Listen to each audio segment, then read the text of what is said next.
All right. Well, thank you so much, Jason Thomas, for joining me today for an I Do Affirm conversation. Today, we're going to talk about commitment as an affirmation. So, Jason, you are from Dallas, Texas, but you currently reside in Fort Stewart, Georgia. Tell me about that. Yes, Jessica, and thank you for having me on today. So I'm active duty military. So I was born in Dallas, Texas, raised in Houston. So I have both sides of the streets within me. I actually came to the military outside of a small town called Marlin. Have you ever heard of Marlin, Texas?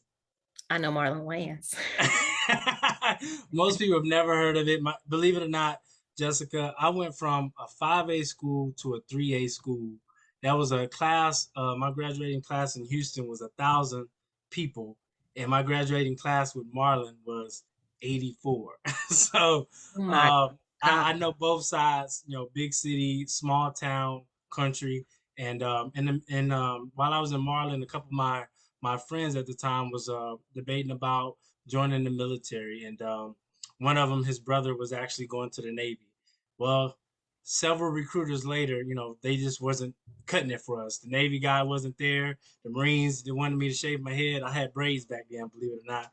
I Oh, played yeah. basketball and ran track, and I was like, no, I'm not going to do that. And the Air Force said we was not smart enough, small school. And so we ended up joining the military through the Army. The recruiter kept coming to our school, getting us out, taking us to the Fort Hood basketball games, feeding us chicken, hey, so I was like, hey, this is family. So I joined the military during the delayed entry program, which got me to my first duty assignment, which was at Fort, not Fort, but Camp Hovey, Korea, Oh, where okay. we deployed. So I've been at my first duty station was Korea, skip a couple of years, about 16 years, and I ended up right here at Fort Stewart. So here I am, and I'm on my way to Fort Hood in July. So that's how I got to Fort Stewart so far. And when you say here you are, like, let's not forget to tell the viewers that he really means 18 years later.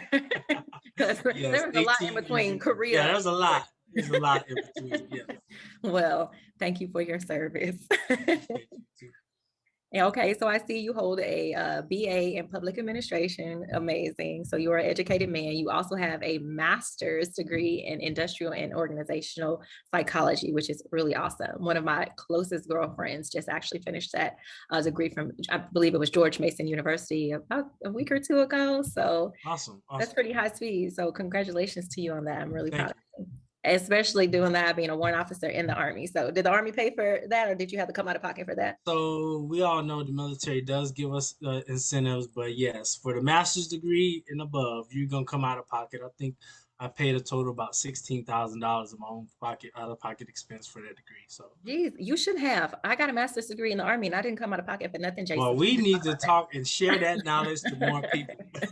We need to talk about that. Now, I do have some friends in the Army who did have to come out their pocket for their doctorate or they used their GI Bill, but I transferred mine to my daughter. But no, I didn't Yeah, pay I did for the my same. I master's. transferred mine to my family. I have six kids. Ooh, I'm predicting two more. You might have two. You've been dreaming of fishes? No. But yeah, we have six kids, so I definitely want them to take advantage of the opportunity. I don't believe that traditional education is the best, but I believe it is one option that you can do.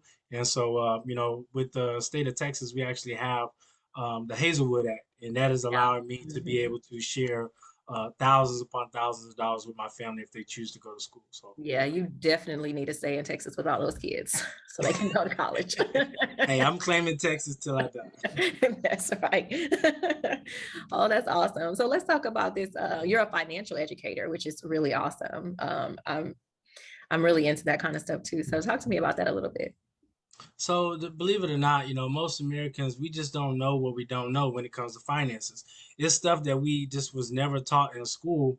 And, it's amazing that we even have accountants, we have CPAs and CFAs that when they partner with us with MWR Financial, they find out there's a lot of stuff that they get taught during their college years and trade schools. And it's just amazing because you would think that schools are preparing us for the future, but really they're actually preparing us to work at someone's job. See, everyone goes to school and the schools work with the government so that the money goes back and forth. You know, the government funds the schools that produces employees to work certain jobs. And so with that being said, they never teach you enough to become wealthy, because then you wouldn't work for the employer, you stay employee. But we teach people how to become business owners so that you take control of your money. See, money is a tool, Jessica. Most people think it's the way with all, but money is a tool. It's supposed to work for you, not you work for it. Mhm. And with our company, we teach people that your money can make more money for you if you just take advantage of the tax laws that we have available. So, one of the biggest and largest expenses that we talk about is taxes. But most people just overlook it. We do get taught that, you should be afraid of the IRS. IRS is Mhm. going to garnish your wages if you mess with your taxes and things of that nature. But we never get taught what the wealthy get taught. And that's where we fail short at as a community as a whole. I'm talking military, I'm talking civilians. We are never taught that there are over 475 different tax deductions available for business owners. Wow. So everybody is not able to be an entrepreneur. Understand that. Everybody doesn't have the drive. Jobs are great. You should be happy with a job, but not satisfied. That's what my mentor Brian Bean says. But the thing is, your job will never pay you enough to live next to your employer, your boss. Your Mhm. job would never create enough wealth for you to become wealthy and live off that. So you have to have what we like to call passive and residual income coming in, and you have to grow that income. It's not enough just to make a lot of money. A lot of these younger soldiers, younger people, they say, I got to get the bread, got to make the bag. But you forget that today's dollar will not pay for tomorrow's prices. So true. Today's dollars will not pay for tomorrow's prices. And believe it or not, we've been running this analogy this whole week. And you're a little bit younger than I am, but you look way younger than I am. But do you recall how much a pack of chicken used to cost about 5 or 10 years ago? I would Hate to say put you on the spot. I'm thinking it probably used to cost about 4, but the other day I went to get some chicken wings and I left them Tell at that. the store. I could not believe them chicken wings was almost $20. There Almost, you go. I was like, honey, Yes. no. I told my husband I left them chicken wings at the store. Yes. And I like Yes. chicken wings, but dang. Yes, and that's what inflation is. See, we have four major roadblocks that everybody has to face, no matter what college you went to, no matter how young or how old you are, no matter what kind of college degree you have. We have people with 2 and 4 degrees in our company. It doesn't mean anything. We all face the four challenges, and that's your largest expense, taxes. Then you have debt, which we call a family curse. Nobody can get rid of it because it not only inflation, but also because of the interest. Interest is the penalty we pay to own something in advance that we can't afford, i.e., school, car, house. Yeah. And then you have big business, which is a major holiday spending spree for the business owners every single month. And then you got inflation, which is at 8.5%. So getting back to that chicken. Chicken used to be for a pack, five or $4 to $5. Now it's $20. Think about it like this. In the state of Georgia, the average cost or the average amount that someone works and gets paid is $11 or $18 an hour. They got to go to work for a whole hour just to buy one package of chicken. That's See, crazy. most people don't get taught about that. They just say, I got to Right. make the money. But when you break down how much you get paid and where your money goes, then you start realizing, man, things are really, really not where they need to be financially. And that's where we talk about cash flow. So, as a financial educator, we take it back to the basics. It's not your income that's the problem. You can be making $1 million a year, but your expenses are 2 million.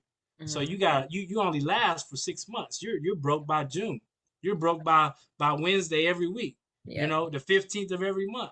Yep. But you take the same person with $40,000 a year salary, and they only have $20,000 expenses. They have enough cash flow to last Right. 2 years, and that's what we talk about. With positive cash flow, you pour that money into an investment. We call cash, asset, cash. You got to have a little cash. You got to put it into a vehicle to grow your money, and then when your money grows, your money makes more money for you. And guess what, Jessica?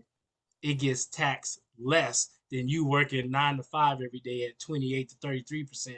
Your money gets taxed less than 15%, which means you keep more of it. So that's what we talk about.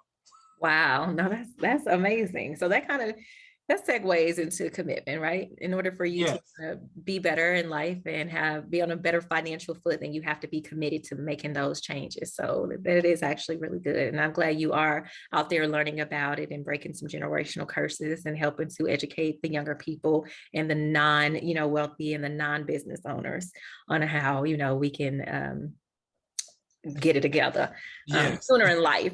So I'm gonna ask you two things that stemmed out of there. First of all, you mentioned MWR Financial, I think you said it was called, and I see that you're wearing the swag. So just tell us where we can look that up. So yeah, you can look that up on www.mwrfinancial.com. Now, to get more information specifically, you can always give me a call, and we'll leave that later on.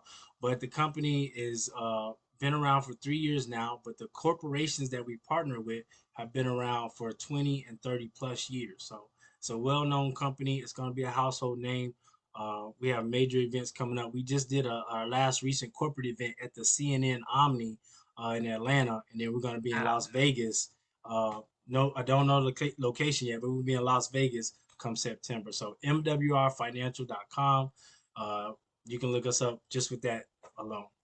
Ooh, don't tell me you want to teach me how to save my money and then tell me I need to go to Vegas.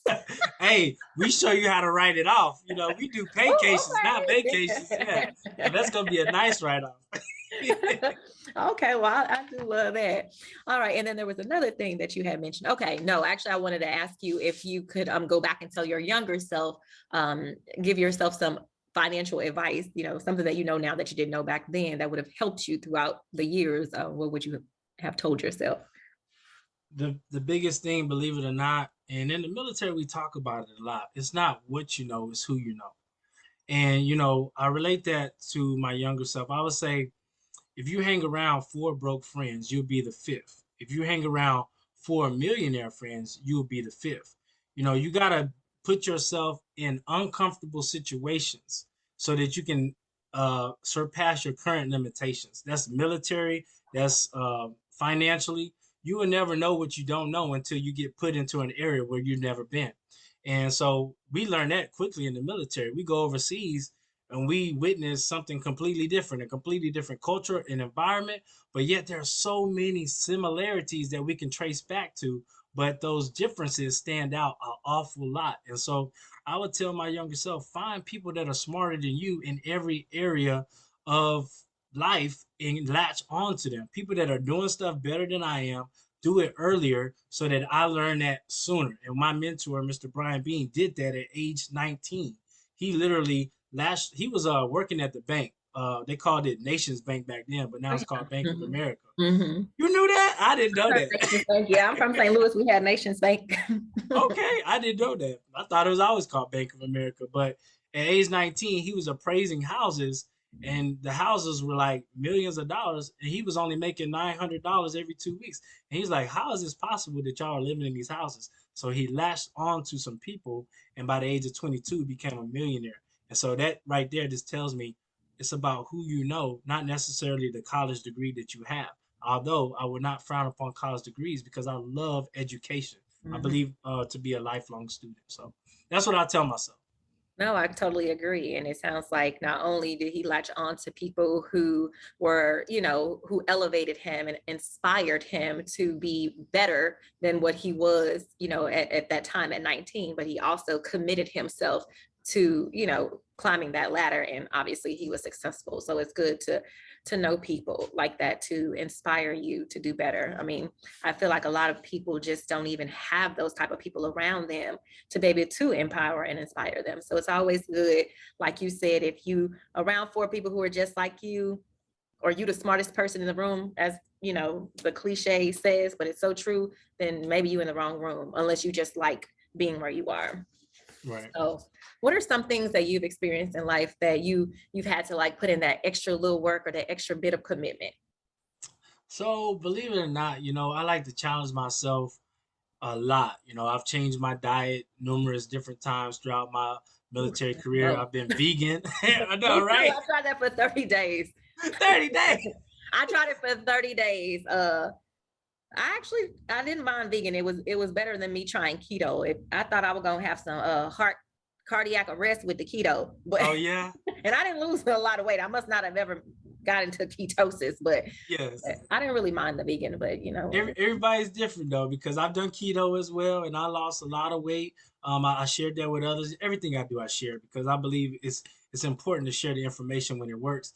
And other people have lost a lot of weight that way. But I would say, it's all about the mentality, challenging my mentality. I've actually even gone to CA selections before, but I would say the biggest thing was competing in the Audie Murphy board.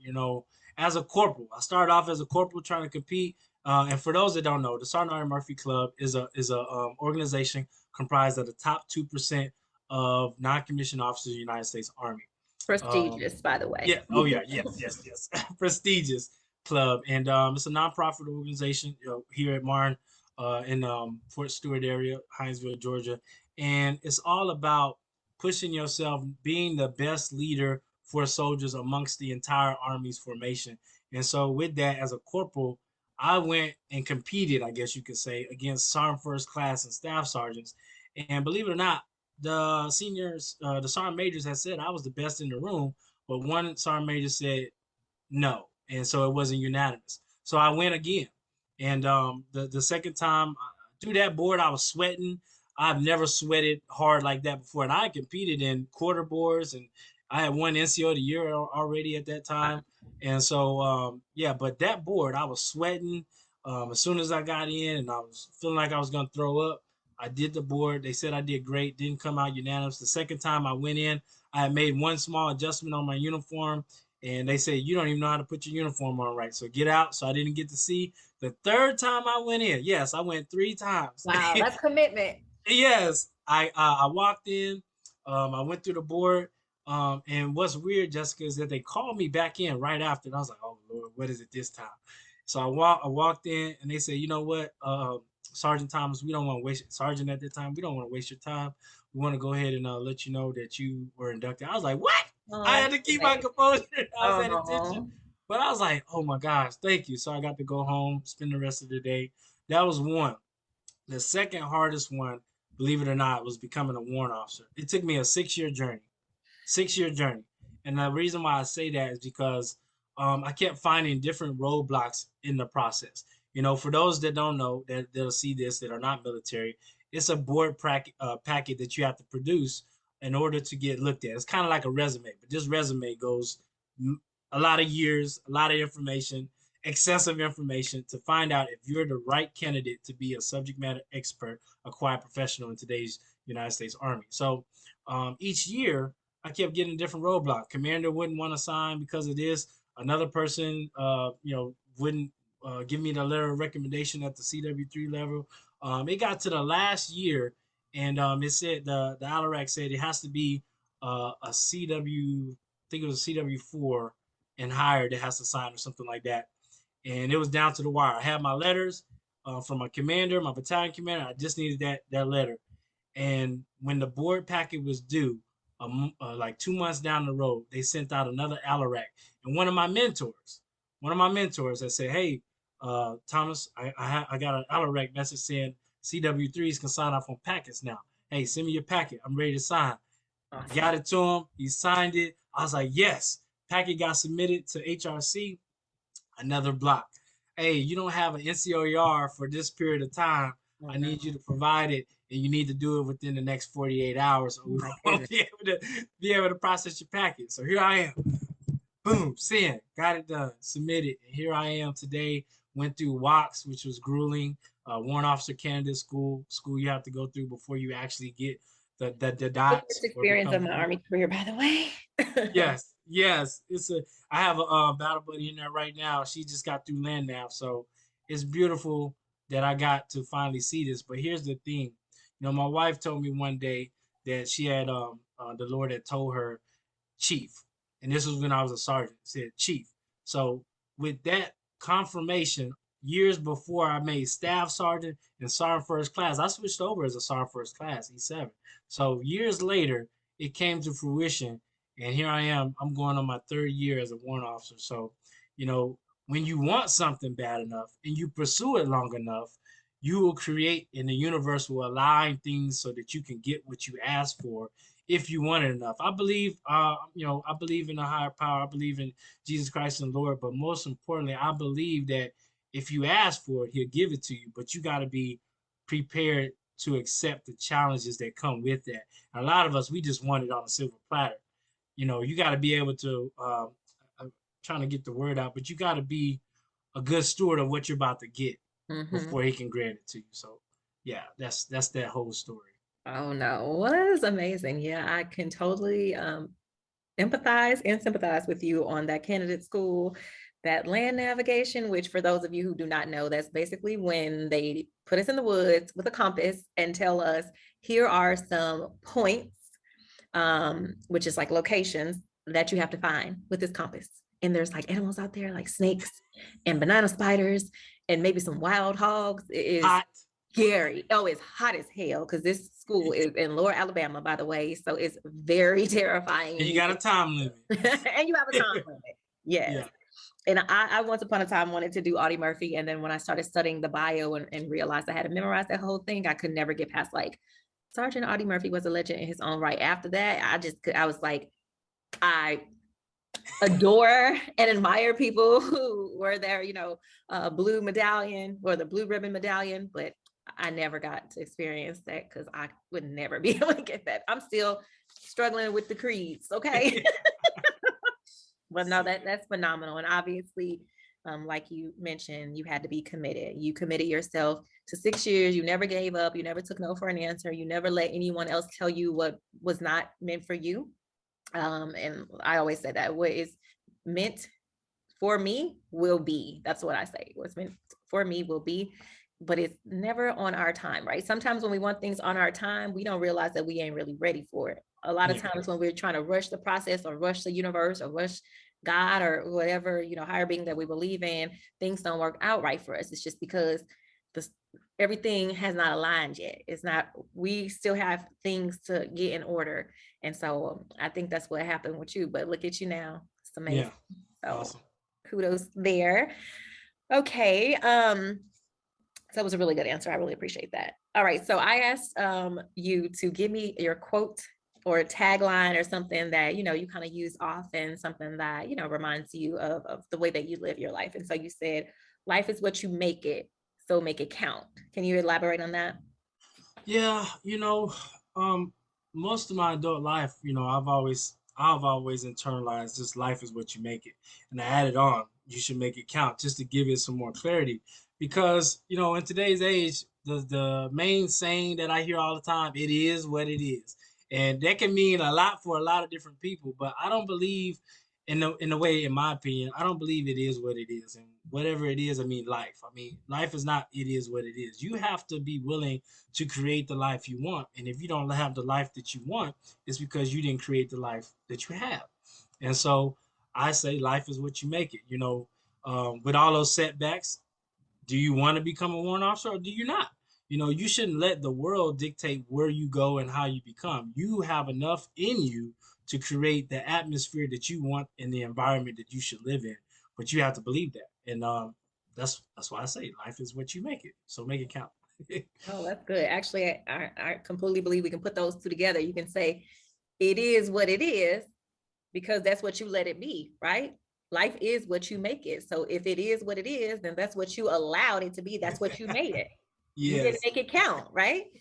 So no, I mean, that kind of bothers me. And then also when people just accept things because they've always been done a certain way, right?